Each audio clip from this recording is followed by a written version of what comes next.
You've just stepped into terrifying, creepy stories, where true horror lives in every whisper. If you're ready to be unnerved, hit that like button and subscribe. It helps me more than you could imagine, and it keeps me digging deeper into the darkness to bring you new nightmares, day after day. My name's Casey. I'm 27 years old, and for the past year and a half, I've been driving long haul across the US for a logistics company based out of Pennsylvania. Before I started, people warned me about the loneliness, the long nights, and the occasional sketchy rest stop. But I brushed it all aside, saying I will be fine, and I will get used to it. This happened about 5 months ago. I had a delivery out west, headed toward Carson City. I was on US Route 50, what some people call the loneliest road in America. If you've never driven it at night, you can't really understand how isolating it feels. No lights, no towns for miles, no other cars, just your own headlights cutting through the black. That night I was pushing it. I had about 90 minutes left before I was supposed to shut down for my hours of service limit. But the next marked rest area was another hour and a half ahead. I figured I'd risk it. I'd done it before. The night air had dropped to the 40s, and even with the heater on, my fingers felt numb on the wheel. To keep awake, I rolled the window down and let the cold sting my cheeks. Around 12:30 a.m., I saw something dart across the road.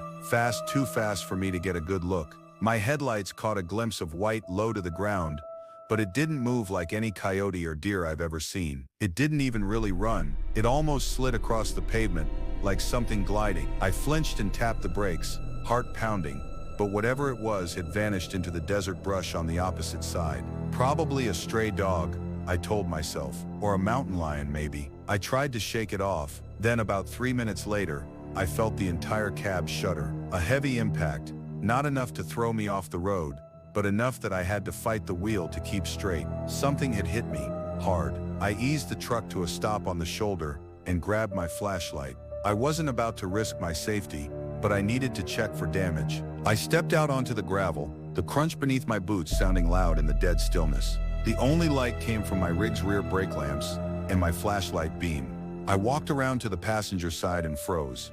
There was a huge dent in the side of the trailer, almost circular, like something round and solid had slammed into it at speed. No scrape marks, no debris, just a dent nearly 6 feet across, and no obvious explanation for what caused it. I stood there, confused and unsettled, when I heard some crunching sound. Footsteps, slow and heavy, on the gravel behind me. I whipped around and shined my flashlight in the direction of the sound. Something was standing just outside the beam. At first I thought it was a person, maybe a drifter or some nut job. But as my eyes adjusted, I realized it wasn't a person at all. It was too tall to be a person. Its shoulders were hunched forward unnaturally, and its arms were too long, almost dragging near the ground. Its skin or fur, I wasn't sure which, was pale, almost luminescent under the moonlight. Its head was turned just slightly, like it was trying to figure me out. The mouth hung partially open, revealing rows of jagged, uneven teeth. Its lips were cracked and black, like dried-out leather. It didn't blink, just stared. I couldn't breathe. My whole body screamed to run, but I just stood there still, in utter fear and confusion. It took a step forward, and something inside me snapped. I bolted around the front of the truck, heart hammering in my chest, leapt back into the cab, and I slammed the door behind me. I didn't even look in the mirrors. I just hit the throttle. For the next 10 minutes, I was convinced it was chasing me. I kept glancing in the side mirrors, expecting to see it sprinting alongside the trailer, like some twisted animal.